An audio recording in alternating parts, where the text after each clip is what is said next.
오늘은 요한계시록 5번째 시간입니다. 교회를 위한 편지 요한계시록이라는 제목으로 요한계시록 1장 9절에서 11절까지의 말씀을 전하도록 하겠습니다.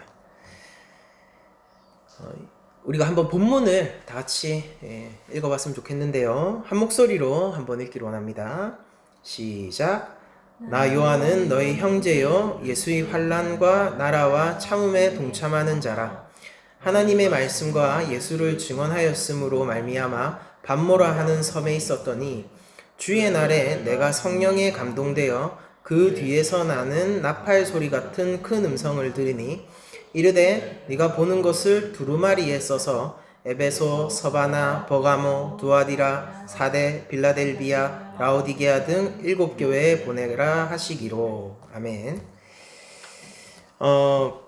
이제 요한계시록의 인사말이 끝나고 이제 요한이 이제 직접적으로 본문을 이제 시작하는 거예요. 본문을 시작하는데 이 본문이 어떻게 적혀지게 되었는지 그 계기에 대해서 얘기를 하고 이 메시지가 출처가 어디인지를 얘기해 줍니다. 그러니까 여러분들 이거 보시면은 요한이 내가 하고 싶은 말을 교회에게 하려고 하는 것이 아니라 내가 지금부터 너희들에게 무언가 얘기를 해줄 건데 그 출처가 어디에 있는 거죠? 하나님에게로 있는 거죠. 그래서 하나님의 말씀이 그리고 또한 예수 그리스도의 증언이 그러니까 너희들이 예수 그리스도를 증언할 수 있는 그 예수 그리스도의 말씀이 이제부터 전달되어질 것이다 라고 이 요한계시록 전체의 출처와 그 근원이 바로 하나님께 있음을 알려주고 있습니다. 먼저 요한은 자신의 처지를 설명하고 있습니다. 왜냐면은 지금부터 요한계시록을 통해서 쭉 할 일이 요한이 지금 처해 있는 상황 가운데 성도들을 동참시키고자 함도 있기 때문이에요. 그러니까 요한이 내 소식 궁금하지? 내 안부 궁금하지? 이래서 이런 얘기를 적는 게 아닙니다. 왜냐면은 요한이 지금 유배되어 있다는 것은 당시에 그리스도인들에게 널리 알려진 사실이었어요. 특히 지금 여기 나오게 되는 소아시아 7교회는 요한을 잃어버리는 경험을 이미 했다고요. 그러니까 유배당할 때 이미 잃어버리는 경험을 했고 이 성도들은요, 이 공동체는 이미 요한이 밤모섬에 왜 갇혀 있는지 알고 있어요. 그럼에도 불구하고 요한이 자신의 처지와 자기가 왜 밤모섬에 유배되었는지를 얘기하는 이유는 바로 요한의 이 길에 성도들이 동참해야 하는 측면이 있기 때문에 모범이자 본으로서 일종의 이런 거죠. 너희들에게도 나와 같은 길이 펼쳐질 거고 너희들은 나처럼 반응해야 돼 라는 측면에서 얘기를 하고 있다는 것이고, 그러니까 단순히 나의 안부가 어떻다라는 것을 전달하기 위해서 얘기하고 있는 것은 아닙니다. 그러면은 요한이 본을 보이려고 한단 말이에요. 교회에.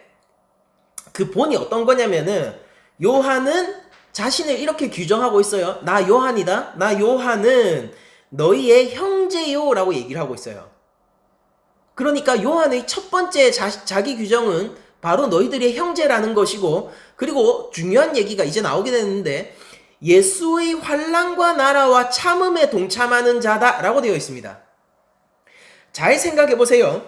여기서 제가 먼저 하나 이것을 지적하고 넘어가야겠네요. 환난과 나라와 참음에 이게 원어적으로 보면은 서로 하나로 엮여 있어요. 그러니까 이게 환난이라는 한 파트, 그리고 나라라는 한 파트, 참음이라는 한 파트에 각각 들어가서 있는 것이 아니라요.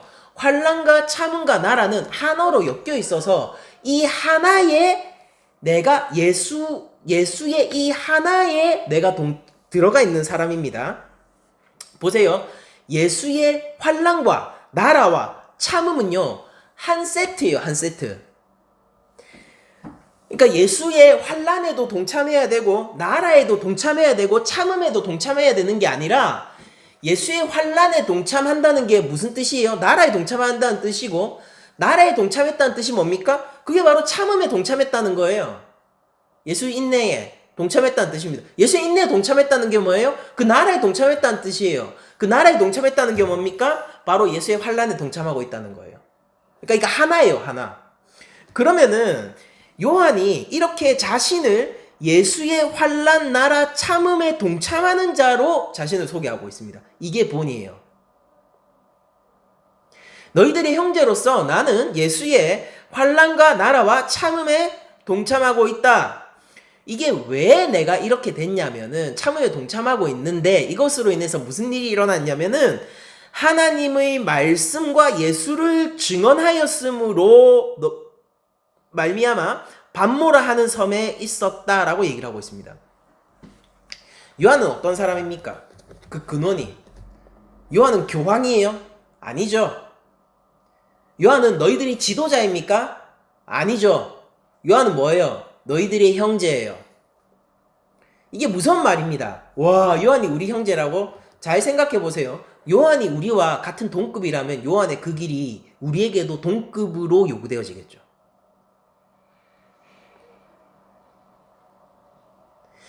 요한이 나 사도, 나 지도자, 나 너희들의 감독된 요한이다 라고 하면은 어쩌면 그가 가는 길은 특수하고 우리와 상관없는 길일 수 있을 거예요.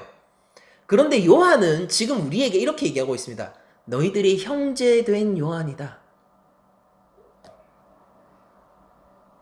그러면서 우리의 형제 요한이 걸어가고 있는 길이 뭐냐면은 예수 그리스도의 환란의 나라의 그 인내와 참음에 동참하는 자라는 것입니다. 그럼 우리도 우리 형제이기 때문에 동등한 수준으로 요한이 우리 아버지입니까? 아니에요. 요한이 우리의 지도자예요? 그렇지 않아요. 적어도 요한은 자신을 그런 식으로 이 요한계시록에서 표현하고 싶어 하지 않습니다. 요한은 우리의 형제예요.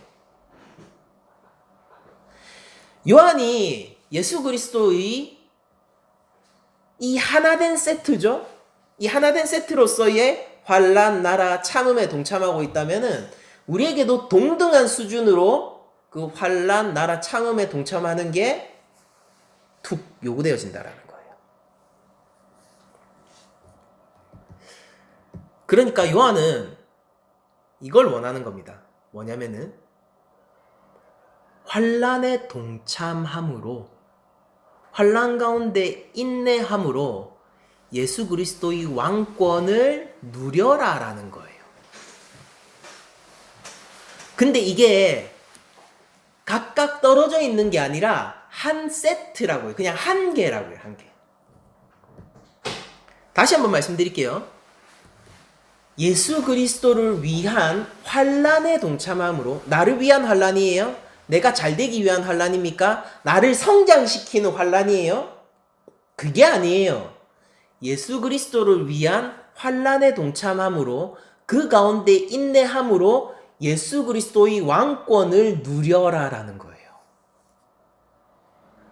이게 하나부터 열까지 잘 이해가 안 되는 말입니다. 말이 어려운 게 아니라 이런 게 어딨냐라는 거죠. 환란 가운데서 인내하는 게 왜 그게 왕권에 동참하고 있는 것과 동의어예요. 환란 가운데서 인내하면은 왕권을 그 인내 후에 누릴 수 있는 거 아닙니까? 우리의 상식으로는 말이에요. 환란이 오는 거예요. 고난이 오는 거예요. 여러분들 영웅의 서사는 그렇죠. 영웅의 서사는 그래요. 환란이 옵니다. 힘듦이 옵니다. 장애물들이 옵니다. 인내함으로 그 모든 것을 이겨내고 통과하고 나면 뭐 어떻게 되는 거예요?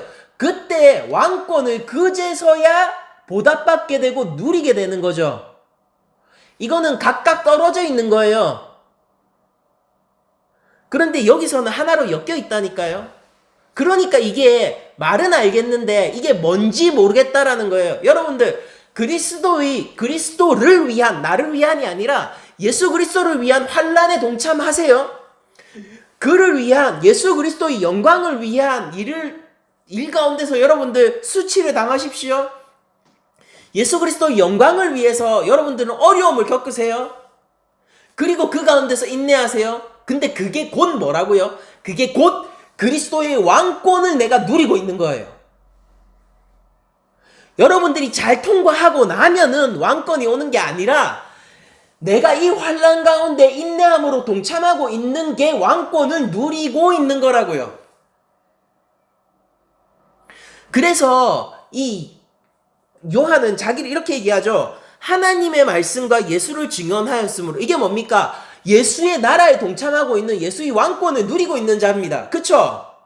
하나님의 말씀과 예수를 증언하였습니다. 근데 그것 때문에 이 그리스도의 왕권을 누림으로, 진리의 빛을 누림으로 인해서, 그 안에서 자유함으로 인해서 벌어진 일이 뭐냐면은 밤모라 하는 섬에 갇히게 되는 거예요. 요한은 그러면은 생각해 봅시다. 여기서 이 요한은요, 과연 이 밤모라 하는 섬에서 유배가 끝나고, 자, 이제 로마가 기독교 왕국으로 변해서 신성 로마 제국이 되어서 금이 환양 로마로 돌아감으로 말미암아 그리스도의 왕권을 누리게 될까요? 역사가 전하는 역사적 진실은 뭐냐면요, 여기서 요한의 생명이 끝나요. 유배지에서 죽는단 말입니다. 늙어서요. 이제 다 늙어서 죽을 날이 얼마 남지 않았는데 로마의 왕궁에 들어가면은 그건 그거대로 의미 없는 일 아닐까요?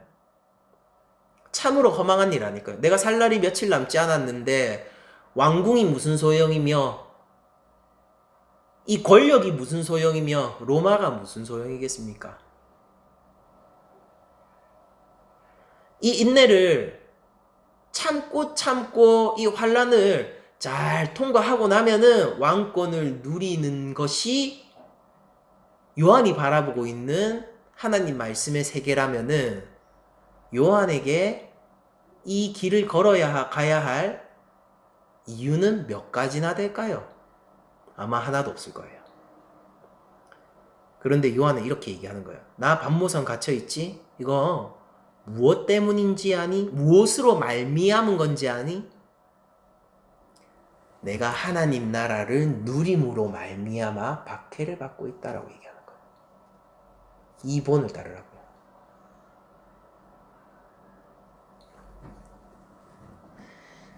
여러분들, 그러니까요, 환난을 어떻게 통과할 수 있는지 아세요? 어려움을 어떻게 통과하는지 아세요?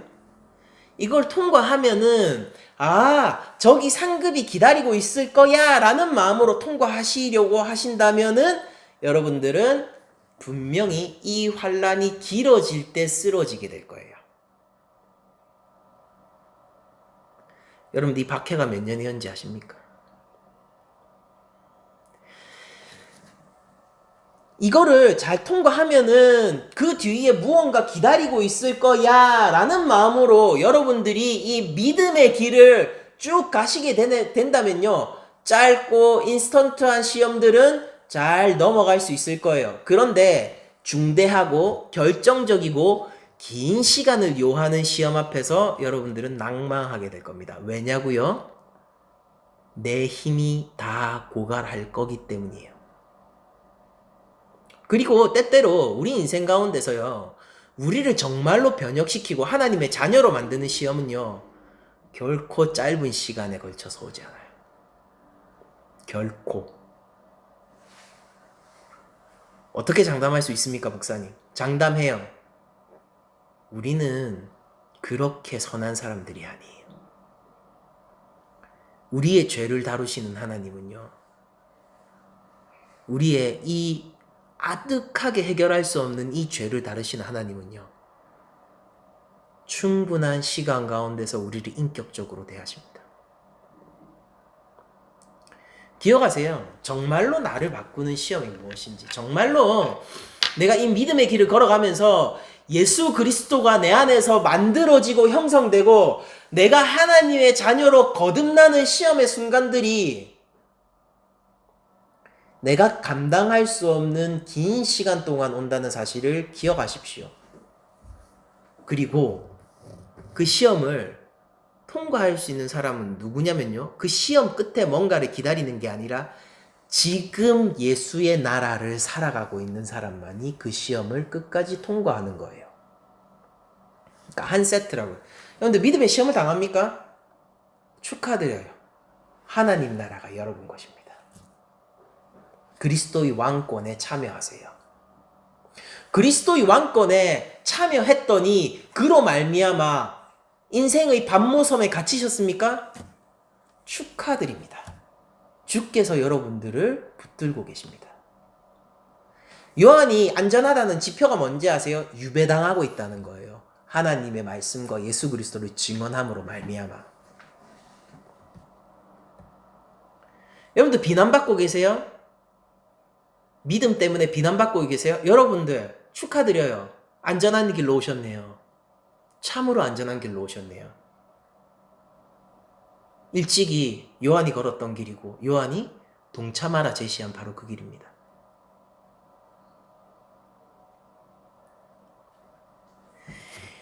예수의 환난, 나라, 참음은 각각의 하나가 우리에게 요구되어지는 뭔가가 아니라 예수의 환난과 나라와 참음은요 하나예요. 그러므로 저는 이런 말을 믿지 않아요. 뭐냐면은 하나님을 잘 믿고 예수 그리스도를 잘 따랐더니 믿음의 시험과 예수 그리스도의 이름으로 인한 환난 박해가 없어졌다라고 얘기하는 말을 믿지 않아요. 그런 건 없기 때문이에요. 정사각형에 여러분들 생각해 보세요. 정사각형에 정육면체에 세모면이 있더라라는 말을 여러분들 믿으시겠습니까? 아니 면이 6개나 되니까 정육면체면은 면이 6개나 되니까 거기 세모면 하나쯤은 있을 수 있지. 저는 그런 말을 믿지 않아요. 저는 그런 말을 믿지 않아요. 정육면체는요 네모면만 6개 있는 거예요.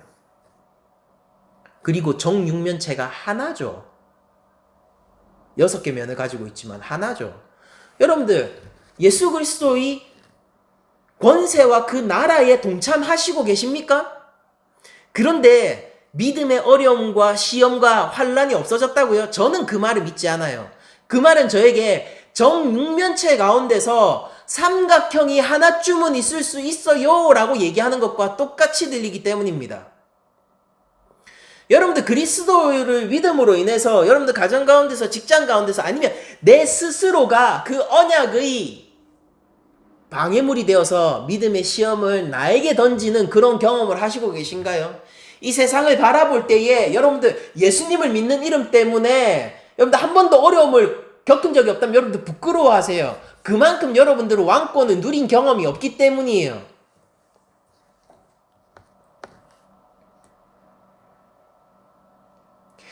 여러분들 소개팅 가서 제가 이런 말을 하나 해드릴게요. 여러분들 소개팅 가가지고요. 소개팅 가서 만약에 남자로서 소개팅을 갔는데 만약에 이 남자가 뼛속까지 공돌인 거예요. 여러분들 암담하죠 벌써. 세팅 자체가 너무 암담하죠. 딱 같습니다. 그러니까 너무 마음에 드는 여자가 있어요. 그래서 자기가 가장 좋아하는 것을 얘기해 주는 거예요. 코딩 컴퓨터 남자다움을 보여주기 위해서 군대 이야기 제가요 특전사 출신인데요.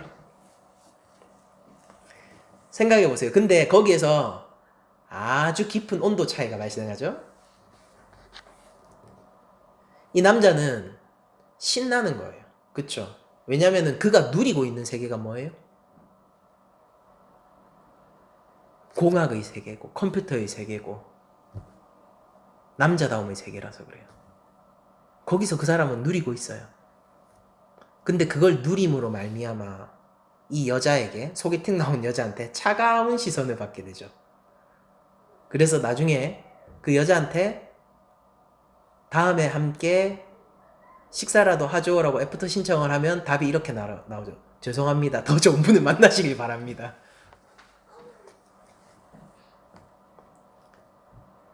여러분들 예수님하고 친한데 그 나라의 왕권을 저기 좀 봐주세요. 네. 여러분들 예수님을 믿고 계신데 여러분들이 그 왕권에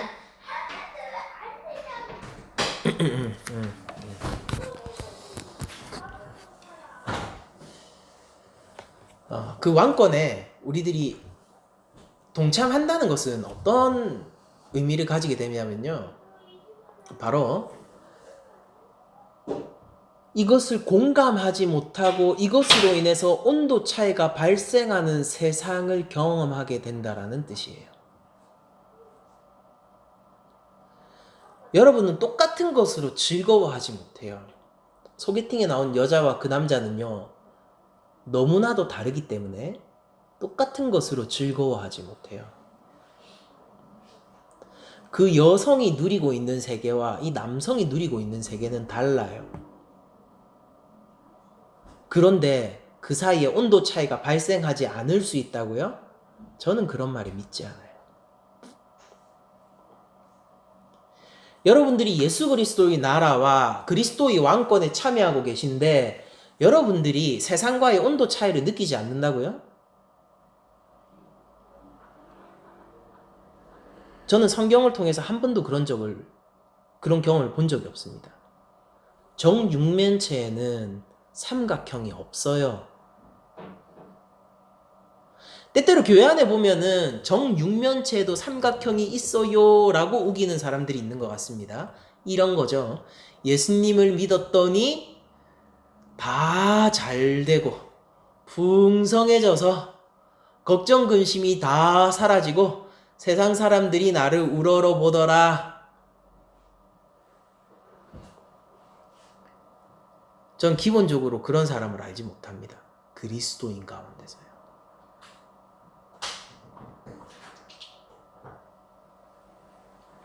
그러니까 제가 만일 여러분들에게 우리 낮은 자리 교회에게 여러분들 세상 가운데 주의 영광을 위하여서 다른 거 말고요. 나의 영광을 위해서 말고요. 내 이름을 위해서 말고요. 주의 이름을 위하여 주의 영광을 위해서 박해를 받으세요 라고 얘기하는 거는 한편으로 축복인 거예요. 왜냐면은 여러분들 그리스도의 왕권에 참여해서 그 왕권을 마음껏 누리세요. 끝까지 누리세요. 높은 수준으로 누리세요 라는 축복의 말이기 때문입니다. 그거의 리버스예요. 그냥 역전일 뿐인 거예요.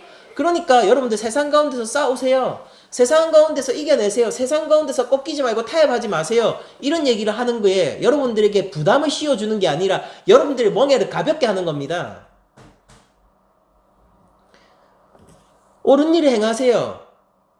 하나님 말씀으로 사세요. 하나님 말씀이 요구하는 대로 순종하면서 사십시오.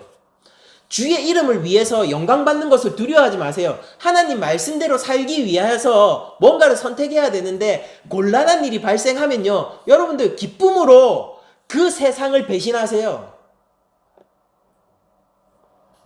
하나님 말씀을 지키기 위해서 하세요.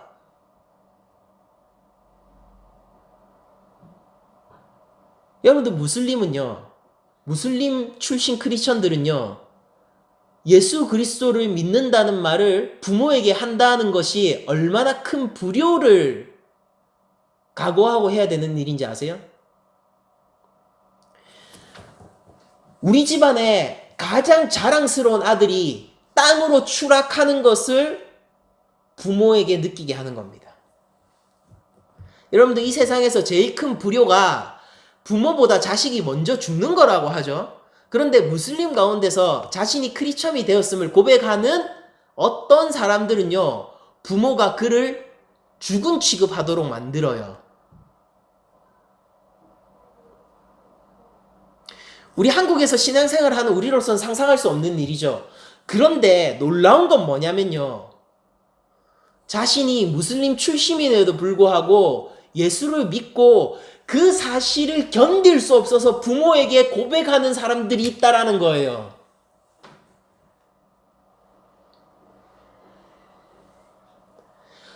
어떤 크리스천이, 무슬림 출신 크리스천이 부모 마음에 상처를 주고 싶겠어요?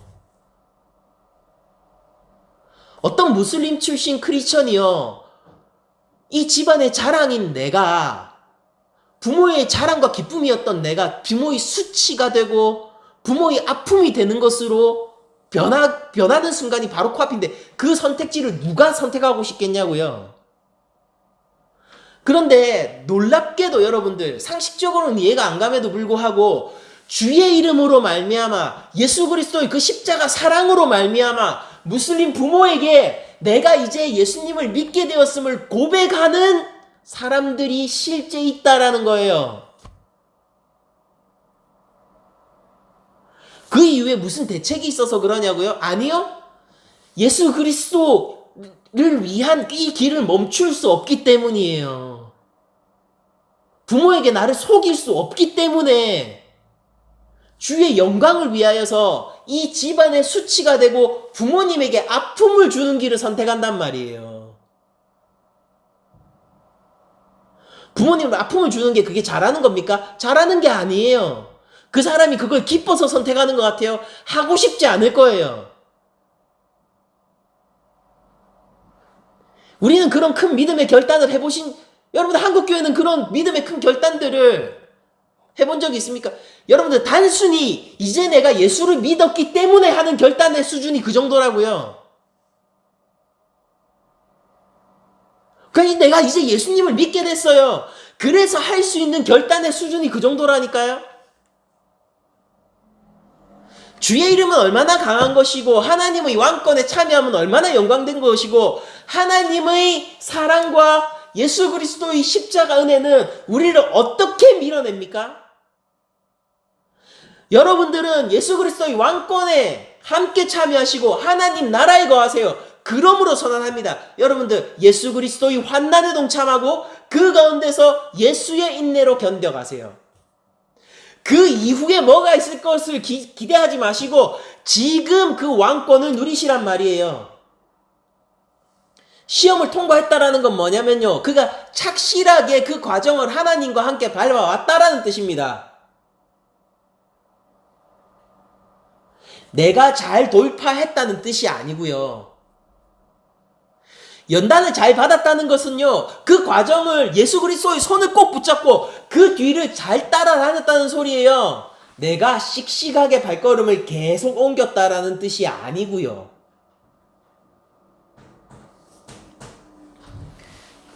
하나님의 말씀과 예수를 증언하는 요한이 있습니다. 그는 참으로 하나님 나라를 누리고 있는 자입니다. 그는 예수 그리스도의 영광에 동참하고 있는 자예요. 그는 반모섬에 있습니다. 유비되었습니다. 환란이 왔고 인내해야 돼요. 여러분, 요한은 그 가운데서 더욱 단단해지고 요한은 이 길을 지금 국가적 박해와 처형대에 갈 위기에 있는 형제들에게 따르라 라고 얘기하고 있는 거예요. 낮은 자리 교회가 어느 길을 가야 될까요? 요한은 우리 낮은 자리 교회에게 뭐라고 얘기해 줄까요? 따라와. 어디로? 하나님 나라로 따라와. 오? 하나님 나라 너무 좋은 거죠? 너무 좋아요. 너무 좋기 때문에 발생하는 온도 차이가 있어요. 그리스도의 환란에 동참하세요. 그리고 그리스도의 왕권을 누리는 여러분들은 매일 그 왕권을 누림으로 인내하세요. 하나님 없이 시험을 통과할 수 있습니까? 하나님의 응답을 여러분들 기다리시는 자가 되면은 어떻게 이 시험의 과정들을 통과하시려고 하시는 거예요? 지금 하나님과 함께 하지 않고 그리스도의 왕권과 하나님 나라를 누리지 못하는 자가 이 믿음의 길을 정말로 끝까지 갈 수 있을 거라고 생각하세요?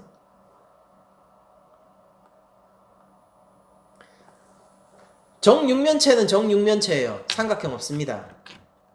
하나님 나라의 왕권을 누리고 그리스도의 왕권에 동참하는 자는 주의 이름을 위하여 내 영광이 아니라 예수의 영광을 위하여 환난 가운데로 초대받게 되고요. 초대받는 거예요. 초대받게 되고 인내함으로 견딜 수 있는 자가 됩니다. 그리고 그 요한이 하나님 앞에서 말씀을 들어 교회에게 전하라 라는 명령을 받게 돼요. 우리 조금 더 살펴보죠. 오늘 설교에서 제가 전달하고 싶은 메시지는 끝났습니다. 끝났는데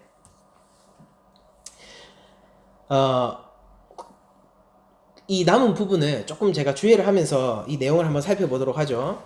그런데 그 반모섬에서 요한이 주의 날에 라고 되어 있죠. 이거 주일이라는 소리입니다. 그러니까 요한이 지금 정확하게 자기한테 무슨 일이 일어나고 있는지 인지하고 있다는 얘기죠. 요한이 막 환상에 취해가지고 자기도 모르게 막 쓴 그런 게 요한계시록 아니죠. 왜냐면은 이 환상을 받은 일시가 언제인지도 정확하게 기억하고 있어요. 주일이요, 주일. 주일에 내가 성령에 감동되어서 내 뒤에 나팔 소리 같은 큰 음성을 들었다라고 얘기하는데, 이게 여러분들 우리 출애굽기 강의했었잖아요. 이게 나팔 소리가 들렸다라는 게요, 하나님이 큰 음성으로 말씀하셨다는 것의 대표적인 구약의 그림 중에 하나입니다. 자, 제가 출애굽기 19장 16절 읽어드릴게요. 이제 시내산 언약할 때 그 장면이에요. 딱 시작할 때 셋째 날 아침에, 이제 셋째 날 동안 그 언약 안 할 사람들 다 도망갔겠죠. 셋째 날 아침에 우레와 번개와 빽빽한 구름이 산 위에 있고 나팔 소리가 매우 크게 들리니. 하나님의 임재를 설명하고 있는데 뭐라고 합니까? 우레, 번개, 빽빽한 구름, 하나님의 임재. 근데 하나님의 음성은 어떤 식으로 기록돼요? 나팔 소리가 매우 크게 들리니. 이 유장면이 뭐게요? 십계명 얘기하는 거예요. 하나님이 말씀하신다니까요. 그게 뭐다? 나팔 소리요. 그러면은 우리 이거밖에 안 봤지만은 나중에 나팔 소리 들리는 그거 있죠. 계시록 일곱 가지 나오는 이 재앙 중에서 나팔 소리, 그 재앙은 뭐겠습니까? 하나님의 크신 진노의 음성으로 말미암은 일이겠죠. 네. 자, 나팔 소리가 매우 크게 들리니 진중에 있는 모든 백성이 다 떨더라 라고 얘기합니다. 그리고 제가 중간에 좀 생략하고 16절에서 19절로 뛸게요. 여기서 하나님이 말씀하시는 장면을 어떤 식으로 얘기를 하냐면은요, 출애굽기 19장 19절, 나팔 소리가 점점 커질 때에 모세가 말한즉 하나님이 음성으로 대답하시더라. 백성을 두려워 떨게 하는 하나님의 말씀이에요. 모세로 하여금 응답하게 하고 대답케 하는 하나님의 말씀이에요. 그게 무엇에 비견되는 거예요? 큰 나팔 소리요.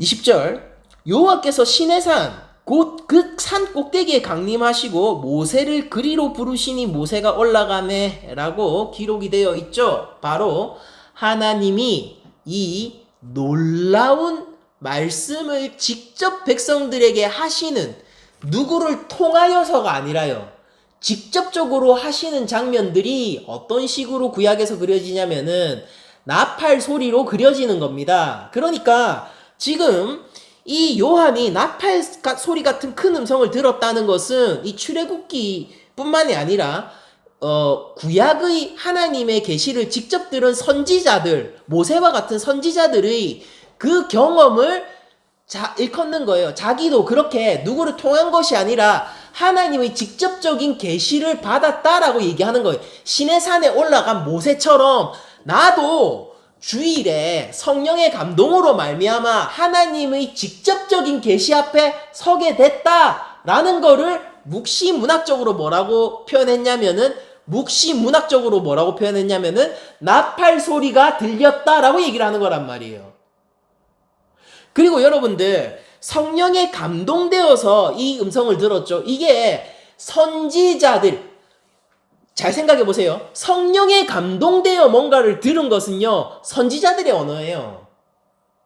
하나님의 말씀을 선지자들이 계시를 받게 되는 아주 특징적인 장면들, 대표적인 장면들 중에 하나가 뭐냐면은 여호와의 영이 임하거나 여호와의 영에 감동되어 무언가를 듣는 행위란 말이에요. 에스겔서 2장 2절입니다. 그가 내게 말씀하실 때, 여기서 그는 여호와 하나님이에요. 그가 내게 말씀하실 때에 그 영이 내게 임하사 라고 얘기하고 있습니다. 그러니까 성령이 임했다라는 거는요, 이게 신약의 개념으로 우리들이 보면 안 되고요. 구약에서 선지자들이 하나님의 계시를 받게 되는 방법의 대표적인 모양이란 말이에요. 그가 내게 말씀하실 때 그 영이 내게 임하사 나를 일으켜 내 발로 세우시기로 내가 그 말씀을 하는 자의 소리를 들으니. 자, 에스겔서 3장 12절. 때에 주의 영이 나를 들어 올리시는데 내가 내 뒤에서, 여기서 요한계시록도 이러죠. 내 뒤에서 나팔 소리 들렸다고 하죠. 내 뒤에서 크게 울리는 소리를 들으니 찬송할지어다. 여호와의 영광이 그의 처소로부터 나오는도다. 그러니까 에스겔은 어떻게 표현을 했냐면요. 하나님의 계시를 받는 장면을 주의 영이 임해서 들었어요. 근데 어떤 방식으로 들었어요? 뒤에서 큰 소리가 나는 방식으로 들었어요. 요한이 뭘 갖고 온 거예요? 에스겔서 갖고 온 거잖아요. 거기에 무슨 향 첨가예요? 출애굽기 향 첨가. 결국 이게 의미하는 게 뭡니까? 그러니까 요한이 실제 이 경험을 했을 수도 있고요. 이거를 자기 경험을 이렇게 문화적으로 나타냈을 수도 있어요. 근데 어쨌든 의미는 변하지 않아요. 그 의미는 뭡니까? 내가 직접적으로 선지자적인 계시를 받았다라는 거예요. 선지자 하는 역할이 뭡니까? 백성들을 경고하는 일을 해요. 백성들에게 하나님의 말씀을 전하는 일을 해요. 주의 영광 가운데 동참하여 주의 이름으로 말미암아 환난을 받고 인내하고 있는 이 요한은 선지자적 계시를 받아 하나님의 말씀을 이 교회에게 전하려고 하는 겁니다. 끝! 맞죠? 끝났어요. 여러분들 이해 다 하셨네요? 요한계시록 쉽죠? 구약만 안다면 말입니다. 자, 에스겔서의 출애굽기 향 첨가였어요, 방금은. 그러면은 11절을 봅시다. 이르되 그 음성이 뭐라고 요구하냐면은 이렇게 얘기하죠. 네가 보는 것을 두루마리에 써서, 자, 달리 얘기하자면은 책으로 써서 아니면 어딘가에 기록하여, 다 비슷한 뉘앙스겠죠? 그러면은 이렇게 성령의 감동으로 하나님의 말씀을 기록하라 라고 하는 장면이 요한계시록 뿐일까요? 아니에요. 이것도 구약에서 수없이 반복되어지는 이 패턴 중에 하나입니다. 자, 책으로 써라. 이게 뭐 어떤 의미냐면은 이게 공통점이 있어요. 구약에서 책으로 쓰라 할 때 공통점. 그게 뭐냐면은 누군가 선지자로 한 명이 세워집니다. 하나님이 종 가운데서 한 명이 선지자로 세워져요. 그런데 그에게 반드시 백성에게 이 경고, 제가 다른 얘기 하지 않았죠. 이 경고를 전할 책임이 주어질 때에, 그러니까 그 사람은 꼭 이 백성들에게 모른 척 할 수 없다는 거죠. 이 말을 반드시 정해야 되는 책임이 주어질 때 책으로 써라 이렇게 얘기합니다. 장면이 어디냐? 출애굽기가 최초의 장면이에요. 출애굽기 17장 14절. 이게 아멜렉과의 그 광야 가운데서 출애굽하고 나서 아멜렉하고 전투하죠. 그래서 손 들고 있으면 이기고 손 떨어지면 지고, 요거.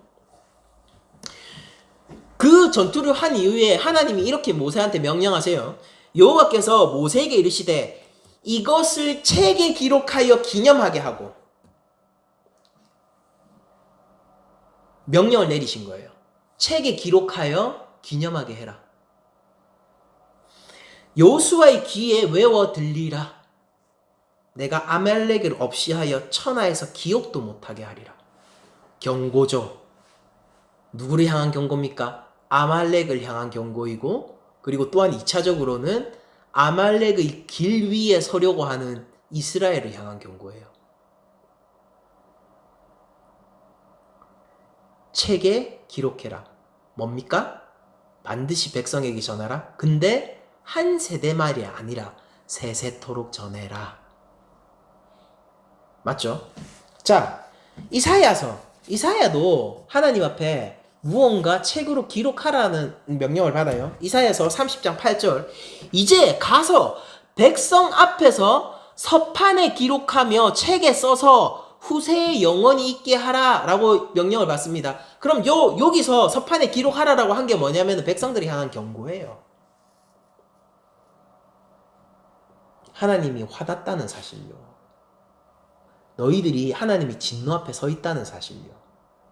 그 경고요.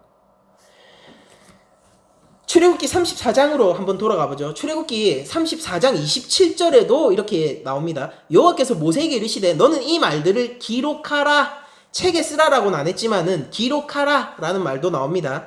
내가 이 말의 뜻대로 너와 이스라엘과 언약을 세웠음이니라 하시니라 라고 얘기를 하는 장면이 있고요.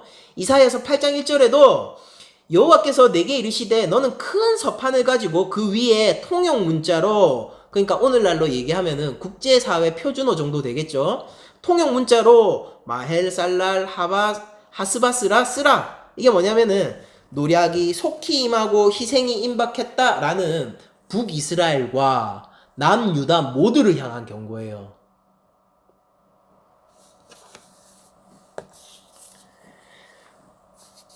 하나님 앞에, 자 보세요. 하나님 앞에 요한이 이거를 책에 기록하라, 두루마리에 써서 보여줘라 라는 이 명령을 받게 됐습니다. 그럼 이것의 의미는 뭐죠? 의미는 뭡니까?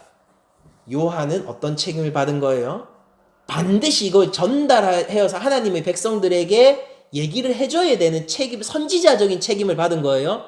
그리고 이거는 그냥 단순히 이 세대, 지금 이 사람들한테만 얘기되는 거예요? 아니요. 이거는, 이 사건은 계속 기억되어야 되는 거예요. 하나님이 책으로 쓰라라는 건 그런 의미예요. 계속 기억하게 하라는 거예요. 그래서 아말렉 시대의 그 전투를 기록되었기 때문에 오늘도 우리들이 받고 있죠. 요한계시록은 그런 책인 것입니다. 그러면은 기록된 말씀이 하는 역할은 뭐냐면은 이스라엘의 불순종을 가늠하는 기준 역할을 하는 거예요. 자예요, 자. 바로미터, 기준점. 여러분들 꽈라 몇 점 나와야 됩니까? 60점입니까? 60점 설정했어요. 그러면 하나님 앞에서 경고의 기준도 있겠죠. 그게 여기서 떨어지는 하나님 말씀이라고요. 그게 기록된 말씀이 하는 역할이에요. 딱 그 자리에 버티고 섭니다. 움직이지 않아요. 창폭 바람이 불고, 아무리 큰 파도가 몰아쳐도 그 자리에 서서 변하지 않는 거예요. 그 기준은 무너뜨릴 자가 있습니까? 아무도 없어요. 그리고 그 기준은 그 자리에 서서 백성들을 평가해요. 여기 넘어왔어? 아니야? 그게 하나님 나라의 성벽이 되는 겁니다. 그걸 넘어서면 하나님 나라 안으로 들어가는 거고요. 그 밖에 있으면 어떻게 된 겁니까? 하나님 나라 가까이 있는 거예요. 안 됐네요. 아쉽게 됐네요. 탈락입니다. 그거를 손으로 붙들고 있으면 어떻습니까? 우와, 노력했네요. 열심히 했네요. 아쉽습니다. 탈락입니다. 간발의 차이로 탈락이네요. 하나님의 기록된 말씀은 그 백성들에게 물러서지 않는 기준이 되는 거예요. 예레미야 43장 2절. 호사야의 아들 이사랴와 거짓 선지자들의 얘기가 나와요. 가레아의 아들 요하난과 모든 오만한 자가 예레미야에게 말하기를 네가 거짓을 말하는도다. 예레미야한테 뭐라고 한다고 이 거짓 선지자들이? 네가 거짓을 말하는도다. 우리 하나님 여호와께서 너희는 애굽에서 살려고 그리로 가지 말라고 너를 보내어 말하게 하지 아니하셨느냐? 뭐라고 한 겁니까? 예레미야가 이렇게 해서 너희 포로될 거야. 야씨, 하나님 말씀이 뭐라고 그랬어? 포로된 우리를 끌어내어서 두 번 다시 애굽으로 돌아가서 포로가 되지 않게 하신다고 하셨잖아. 성경 말씀이죠. 놀랍게도 여러분들 성경 말씀이에요. 하나님이 애굽에서 끌어내서 너희를 다시는 애굽으로 돌려보내지 않겠다. 그거를 이 사람들은 뭐라고 해석하는 거예요? 너희를 다시는 종으로 삼지 않겠다 라고 얘기를 하셨는데 너 왜 거짓말해? 왜 우리가 다시 포로가 될 거라고 하는 거야? 우리는 이렇게 든든한 하나님의 약속이 있는데 누가 진짜고 누가 거짓말이에요? 이때 무엇이 거짓 선지자와 참 선지자의 기준 역할을 할 거냐고요? 그게 바로 기록된 말씀이에요. 정신을 잘 차리셔야 돼요, 여러분들.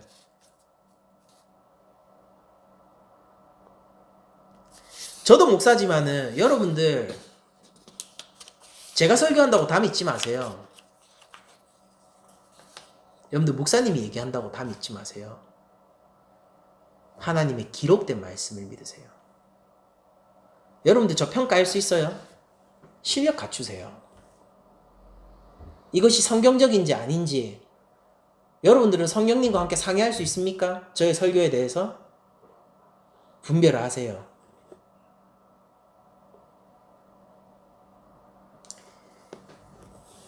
하박국 2장 2절 여호와께서 내게 대답하여 이르시되 너는 이 묵시를 기록하여 판에 명백히 새기되. 자, 하박국도 똑같이 하나님의 말씀을 들었는데 기록에 대한 요청을 받습니다.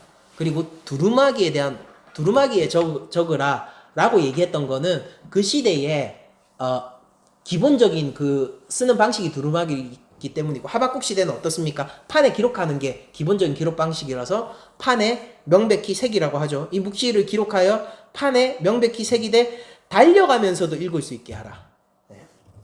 이 묵시는 정한 때가 있나니 그 종말이 속히 이르겠고 결코 거짓되지 아니하리라. 여기서도 딱 기준 역할을 하죠.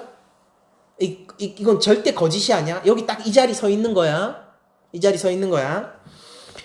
비록 더딜지라도 기다리라. 지체되지 않고 반드시 응하니라. 이거는 반드시 하나님 말씀대로 이루어지는 거야. 이 자리에 반드시 있어.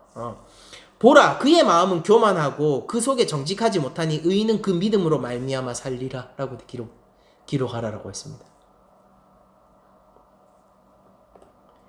기록된 말씀은요, 역할이 있어요. 역할이. 구약 가운데서 역할이 있다고요. 여기서 그러면은 그 똑같은 구약의 선지자들이 하나님 앞에 이 말씀 기록해라고 했을 때 그 역할, 기록된 말씀의 역할을 요한계시록도 동일하게 가지고 있다고요. 요한계시록이 그러면은 기록된 말씀으로서 하나님 앞에 직접 기록을 요청받고 그것의 순종으로 나온 결과물로서의 말씀으로서 어떤 역할을 가지고 있느냐?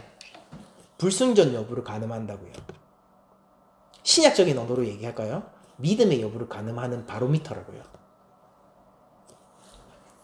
그리고 여러분들 프리뷰 우리 이미 봤죠?